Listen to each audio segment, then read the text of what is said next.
biblical narrative, Beha'alotecha, we learn that Aaron is instructed to light the menorah, to light the candelabra, the lamp that was located in the Mishkan, in the sanctuary, the tabernacle in the desert.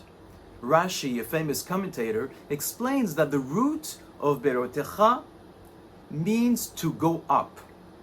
So this implies that when Aaron was lighting the menorah, he needed to make sure that the flames went up.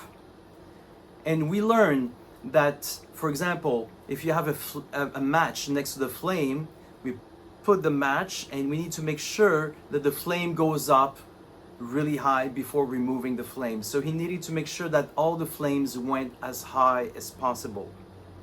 So this is really beautiful, especially when we go deeper in the meaning of this verse. Because in Proverbs chapter 20 verse 27, we learn that the soul of man is a lamp of God.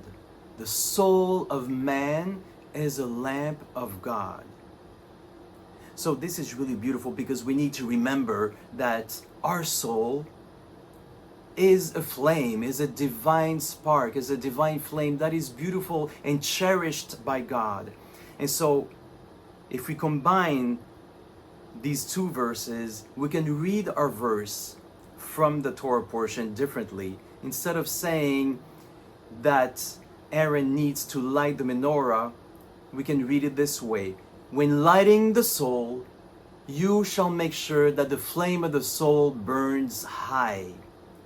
You have to make sure that the flame of the soul burns high.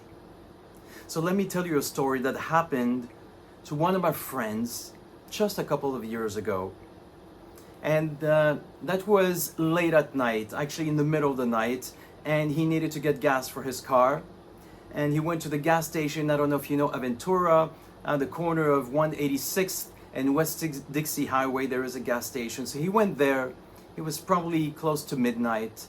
He's about to put gas in his car and someone comes to him and says, "Can you spare a little bit of change? I'm really hungry. I would like to get myself a sandwich."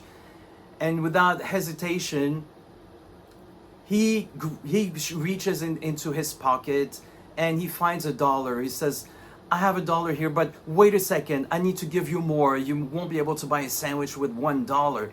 So he goes into his car. He looks left and right, in glove compartment, in between the seats, everywhere. He's looking. He says, "I'm sure I have more money. I want to give you more money. Let me look a little bit more. I'm sure, and I want to give you at least $5 or $10. And suddenly the guy looks at him with tears in his eyes. He says, "Stop. Stop." And he shows him a knife. He says, "I'll tell you the truth. I was going to rob you. I was going to take your wallet and everything that you have. But seeing your generosity, seeing how beautiful your soul is, I can't do that." He says, "Go in peace, my brother." When you light the soul, make sure that the flame of the soul burns as high as possible. I wish you a Shabbat Shalom with many blessings of protection, love, and health.